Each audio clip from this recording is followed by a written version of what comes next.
시청자 여러분 안녕하십니까? 뉴스제이 시작하겠습니다. 강북구가 모바일 전용 화폐 강북사랑 상품권을 출시했습니다. 대구시가 스마트시티 국제표준을 획득하고 인증서를 받았습니다. 평창구는 생애주기별 지원 서비스를 한눈에 볼 수 있는 안내책자를 발간했습니다. 국도 35호선의 대체 우회도로 개발 사업이 지방도 5개년 계획에 포함됐습니다. 전주시의 전북 VR, AR 제작 거점 센터가 문을 열었습니다. 수도권 소식입니다. 강북구가 지역 내 제로페이 가맹점 5천여 곳에서 사용할 수 있는 모바일 상품권, 강북사랑 상품권을 출시했습니다. 체크페이와 지방은행 등의 앱을 통해 매달 50만 원 한도 내에서 상품권을 살 수 있는데요. 평상시에는 7%, 특판 기간에는 10% 할인된 금액으로 구매할 수 있습니다. 강북구가 지역 내 소비를 촉진하고 소상공인의 매출을 증대하기 위해 모바일 전용 화폐 강북사랑 상품권을 발행했습니다. 지난 17일에 첫 손을 보인 강북사랑 상품권은 1만 원권과 5만 원, 10만 원권 세 종류로 출시됐으며 개인당 매월 50만 원 한도 내에서 구매가 가능합니다. 상품권은 체크페이와 머니트리, 비즈플레이, 농협 오런뱅크 외에 전북은행과 경남은행 등 지방은행 5곳을 포함해 모두 9개 앱에서 구매할 수 있습니다. 상품권은 평소 7% 할인된 금액으로 제공되고 명절을 포함한 특별 판매 기간에는 할인율이 10%로 확대됩니다. 이와 함께 결제액의 30%에 대해서는 소득공제 혜택도 적용됩니다. 소비자가 상품권 액면가의 60% 이상을 사용하면 나머지 잔액을 돌려받을 수 있고 구매 후 7일 이내 신청할 경우 상품권을 전액 환불받을 수 있습니다. 강북구 지역 내 제로페이 가맹점 5천여 곳에서 사용할 수 있지만 대형마트와 백화점 등 일부 대형업체를 비롯해 유흥업종이나 사치업소에서는 이용이 제한됩니다. 강북구는 이번에 출시된 강북사랑 상품권은 수수료 부담이 없고 지역 내 소비 확대로 이어져 소상공인의 영업이익 증대에 기여할 것이라며 지속적인 홍보 활동을 통해 상품권 사용을 적극 권장하겠다고 전했습니다. 감정이 있는 시면, 생인손 등의 작품을 통해 탁월한 심리 묘사를 보여준 작가죠. 고 한무숙 선생을 기리며 한무숙 문학상이 제정된 바 있는데요. 지난달 20일 종로구는 한무숙 재단과 함께 제25회 한무숙 문학상 시상식을 열었습니다. 1993년 작고한 한무숙 선생의 업적을 기리고 한국 소설의 발전을 위해 수상작을 선정하는 한무숙 문학상 시상식이 열렸습니다. 올해의 수상작은 정용준 소설가의 장편 소설이 선정됐으며 상패와 2천만 원의 상금이 수여됐습니다. 성남시립박물관이 2024년 말 건립될 예정인데요. 사람 중심의 박물관을 만들기 위해 성남시는 시민의 의견을 들을 수 있는 공론장을 구성했습니다. 지난해 11월부터 올해 1월까지 총 12번의 공론장을 열었는데 시민, 전문가, 청소년 공론장 등을 통해 시민들의 다양한 목소리가 모였습니다. 시민 공론장에서는 조경, 공간, 자료 수집, 스토리텔링, 교육과 체험, 부대시설, 홍보 7개 분과별로 문제를 정의하고 해결 방안을 제시했습니다. 성남 제1공단의 역사성을 살리는 야외 전시, 장애인 등 사회적 약자를 배려한 공간 구성, 탄천과 지천을 통해 성남시의 역사를 이야기할 수 있는 콘텐츠의 필요성 등의 의견이 나왔습니다. 전문가 공론장에서는 유물에 대한 데이터 구축이 선행되어야 한다는 의견이 있었고, 청소년 공론장을 통해서는 이해하기 쉬운 설명과 흥미를 줄 수 있는 공간의 필요성을 강조했습니다. 성남시립박물관을 향한 시민들의 애정과 관심을 느낄 수 있는데요. 박물관의 교육동은 지난해 착공에 들어가 2022년 개관 예정이고 전시동은 2025년 상반기에 시민을 맞을 계획입니다. 광역시 소식입니다. 대전 청년 정책 네트워크 대청넷은 지역 청년들의 목소리를 시정에 반영하는 소통 창구인데요. 대전시가 대청넷 3기로 함께 활동할 청년을 공개 모집합니다. 대청넷은 어떤 기구인지 또 신청 자격은 어떻게 되는지 전해드립니다. 대전시가 오는 2월 14일까지 청년협의체인 대전 청년 정책 네트워크 3기를 모집합니다. 대청넷은 청년이 정책의 주체자로서 정책에 대한 의견 제시, 청년 문제 개선과 정책 제안, 정책 모니터링 등 시정에 자발적으로 참여하는 정책 참여기구입니다.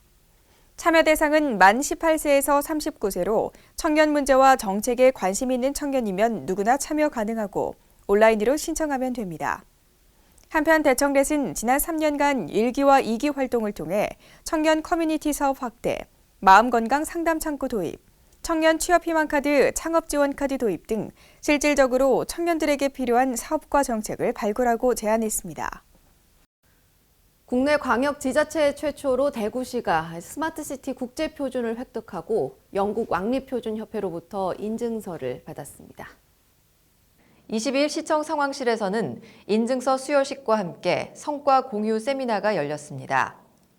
스마트시티 국제표준은 국제표준화기구 ISO가 2018년 세계 스마트시티 구축과 확산을 위해 마련한 기준으로 스마트시티로 인증받은 곳은 세종, 고양, 화성, 대구 4곳이 전부입니다. 특히 대구시는 시민 중심의 서비스 관리, 디지털 물리적 자원 관리 등 세부 항목별 성숙도 평가에서 평균 3.3 레벨의 높은 점수를 획득했습니다. 또 전략관리 5개 항목에서 4레벨을 획득하고 디지털 물리적 자산관리 2개 항목에서 4레벨을 획득하며 타 스마트시티에 비해 스마트시티 운영 체계와 인프라가 앞서 있음을 검증받았습니다. 우수 사례로는 스마트시티 추진에 대한 강한 의지와 리더십, 도시 인프라의 선진화, 데이터 개방과 공유, 다수 리빙랩 운영과 시민 참여가 선정됐습니다. 사물 인터넷, 빅데이터. 이제 우리에게 낯선 말이 아닌데요.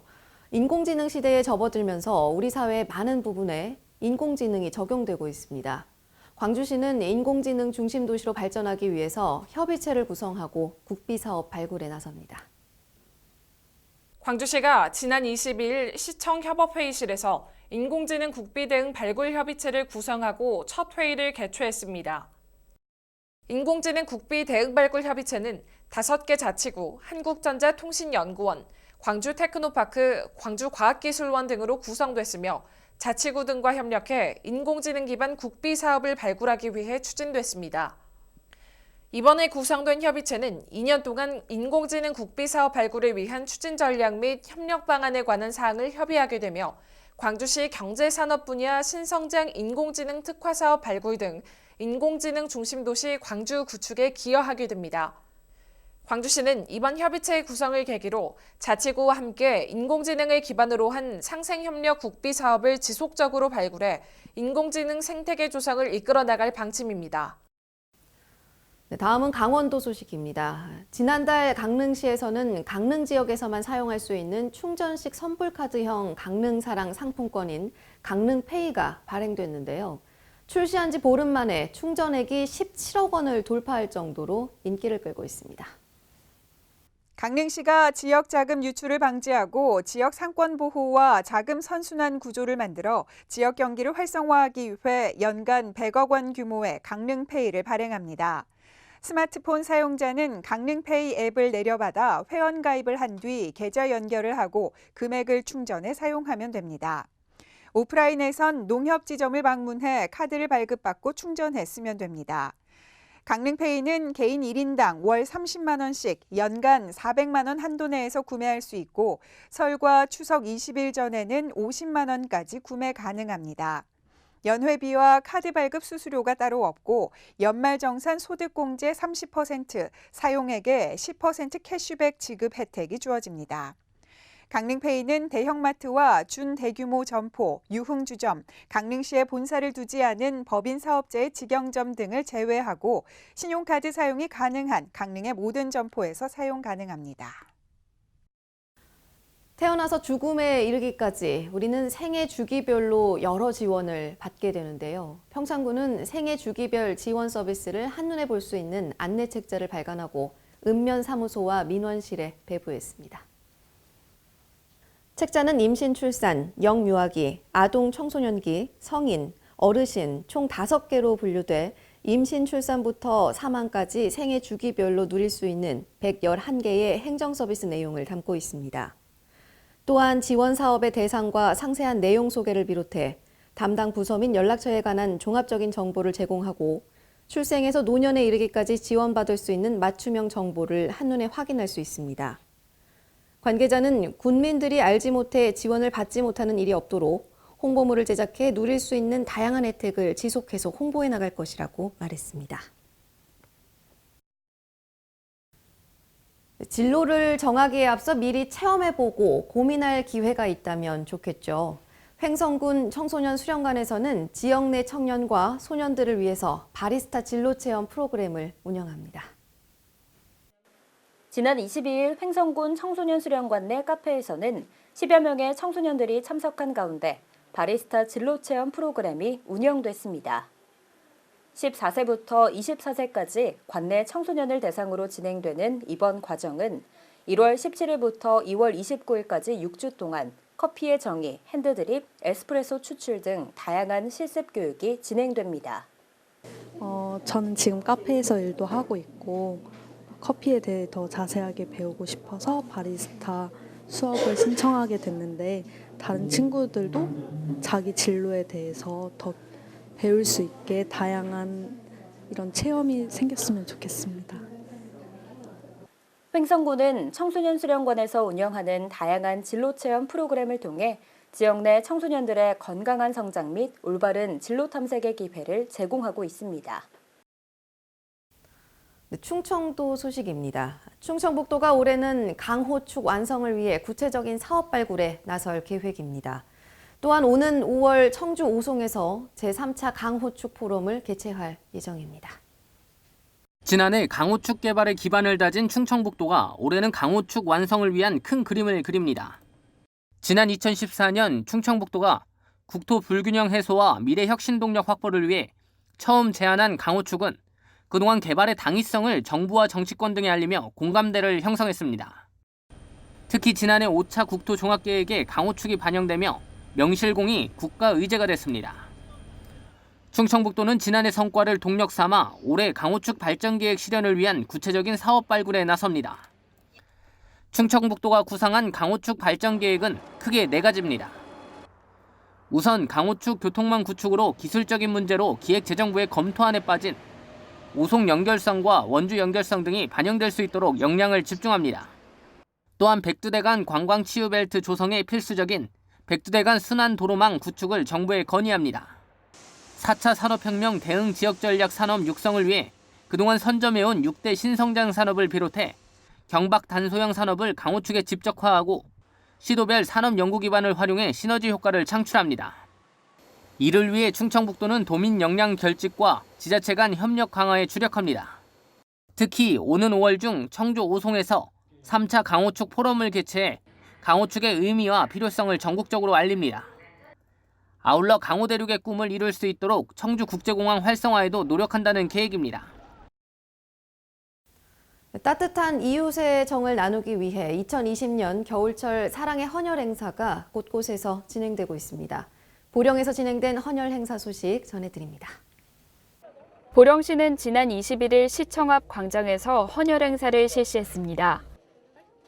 이번 행사에는 시민들의 동참을 유도하기 위해 시청 임직원 100여 명이 먼저 나서 생명 나눔을 실천했는데요. 지난해 보령시는 임직원 100여 명이 헌혈에 동참해 귀중한 생명 나눔 활동에 동참했습니다. 헌혈에 참여한 임직원은 공가 및 상시학습, 자원봉사 시간 인정 4시간의 인센티브가 주어집니다.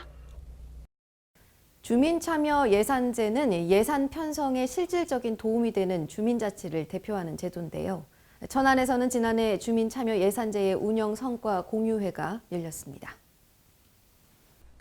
2019년 주민참여 예산제 운영 성과 공유회가 22일 오후 시청 대회실에서 주민참여 예산위원과 지원단 담당 공무원 등 100여 명이 참석한 가운데 개최됐습니다. 이번 공유회는 지난해 93건의 제안을 본 예산에 반영시켰던 주민참여 예산제의 운영 성과를 함께 살펴보며 주민의 성취감과 책임감을 고취시키고 개선 방안을 논의하기 위해 마련됐는데요. 이날 행사에서는 예산학교와 청소년 예산정책 제안대회 등 지난해 다양한 활동들의 영상을 시청하고 운영 실적 보고를 통해 한 해를 돌아보는 시간을 가졌습니다. 이어 주민참여 범위 확대, 제안사업의 품질 향상, 예산학교 운영 등 올해 주민참여 예산제의 개선 사항과 방향을 함께 논의했습니다. 경상도 소식입니다.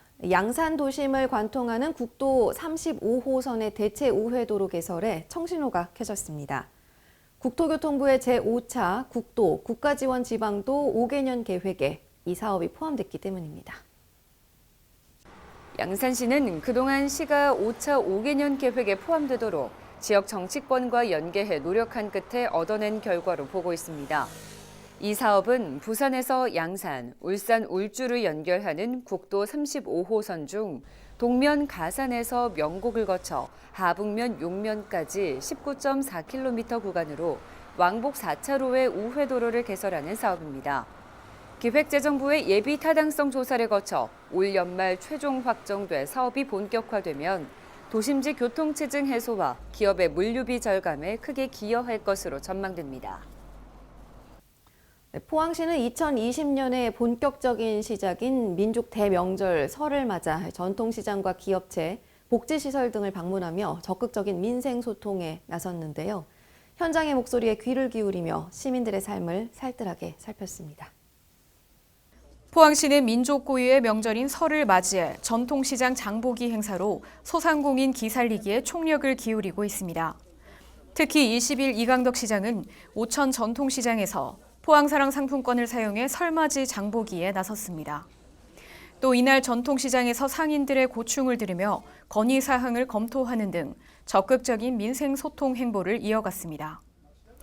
이어 이강덕 시장은 관내 기업체 생산 현장을 방문해 현장 근로자들을 격려하고 다양한 의견을 청취했습니다. 또 학산 종합사회복지관 장수식당을 찾아 저소득층 어르신 180여 명에게 점심 배식 봉사를 하며 어르신들의 목소리에도 귀를 기울였습니다. 한편 포항시는 최근 온라인 구매 증대 등 유통 환경과 소비 패턴의 변화로 많은 어려움을 겪고 있는 전통시장의 활성화를 위해 SNS 홍보, 언론 보도, 전통시장 장보기 행사를 적극 추진하는 등 민생 안정과 함께 지역 경제에 활력을 불어넣기 위한 노력을 이어가고 있습니다. 전라도 소식입니다. 전주시가 VR과 AR을 통해 체험 콘텐츠의 영역을 넓힙니다. 전북 VR AR 제작 거점 센터가 문을 열고 새로운 시장 개척을 위해 노력한다는 계획입니다. 전주시와 전주정보문화산업진흥원이 전주역 앞 천마중길에서 김승수 전주시장을 비롯한 각 기관 관계자들이 참석한 가운데 전북 VR AR 제작 거점센터 개소식을 열었습니다. 전북 VR AR 제작 거점센터는 지난해 과학기술정보통신부의 공모사업에 선정돼 국비 40억 원을 포함한 총 60억 원 규모가 투입되는 사업입니다. 이번 제작센터는 도시재생 거점 공간인 청년창업 이음센터 건물 6층에서 9층까지 약 350평 규모의 VR, AR 등 실감 콘텐츠 제작 지원과 전문 인력 양성, 장비 활동 지원 등을 추진할 계획입니다. 이 밖에도 전주시는 또 4차 산업혁명과 5G 시대에 대응하는 새로운 시장 개척을 위해 오는 2021년까지 실감 콘텐츠 제작 지원과 기업 마케팅, 가상 시뮬레이션을 기반으로 한 실감형 융합 콘텐츠 분야 인력 양성과 취업 연계, 스타트업 발굴 육성 등을 추진한다는 입장입니다. 김승수 전주시장은 청년층 중심의 실감 콘텐츠 산업과 미래 먹거리가 될 신산업을 발굴, 육성해서 천마중 권역을 일자리 창출의 핵심 공간이자 전주의 새로운 성장축으로 키워가겠다고 강조했습니다. 지금까지 전북에서 강석훈이었습니다. 여수시가 엘리트 체육 발전을 위해 지역 유소년 축구클럽 여수FC 언더18을 창단하고 출범식을 가졌습니다. 이날 행사는 권오봉 여수시장, 지역 국회의원, 여수시 축구협회 임원을 비롯한 선수단과 가족들 300여 명이 참석한 가운데 진행됐습니다. 이번 여수FC 언더18팀의 부단장으로 제1ENC 김종휘 대표가 선임됐으며 올림픽 축구대표팀 출신 윤용구 감독, 문선욱 코치가 사령탑을 맡았고 18명의 선수로 팀을 구성해 창단식을 개최했습니다. 여수FC 언더18팀은 1월부터 체계적인 훈련에 돌입하여 후반기부터는 각종 전국 대회에 출전하며 여수시 축구 저변 확대와 우수 선수 조기 발굴을 위한 기틀을 마련하고 성장시킬 계획입니다. 전 세계가 신종 코로나 바이러스 감염증, 이른바 우한 폐렴으로 공포에 떨고 있는데요. 정읍시는 이 우한 폐렴 예방을 위해 집중 단속에 나섭니다. 정읍시가 신종 코로나 바이러스 감염증에 특히 취약한 65세 이상 어르신과 영유아들을 위해 마스크를 무상 지급합니다. 유진섭 정읍시장은 마스크 긴급 배부 조치는 선제적 대응 중 하나로 관련 부서에 즉시 마스크 등을 확보할 것을 지시했다며 이를 통해 시민들의 건강을 확보하고 우한 폐렴 확산을 막겠다고 말했습니다. 시는 더불어 불특정 다수를 상대하는 직업적 취약계층인 택시와 버스기사, 외국인을 상대하는 통역사 등에 대한 마스크 우선 지급과 함께 23개 읍면동과 박물관, 도서관, 역과 터미널 등 공공시설에도 마스크를 비치할 예정입니다. 이 밖에도 시는 확진자 발생 시 접촉자 1:1 능동감시 체계를 강화키로 하는 등 상황별 비상관리 계획에 따라 대응해 나간다는 방침입니다. 더불어 최근 중국 후베이 성 우한시를 포함한 중국 지역 여행 후 14일 이내 발열과 호흡기 증상이 나타났을 경우 보건소와 1339 콜센터로 즉각 신고해 줄 것을 당부하고 있습니다. 지금까지 전북에서 강석훈이었습니다.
네, 신종 코로나 확진자들이 계속해서 늘고 있습니다. 마스크와 손 씻기 등 개인 위생에 각별히 주의를 기울이셔야겠습니다. 뉴스제이 마칩니다. 시청해주신 여러분 고맙습니다.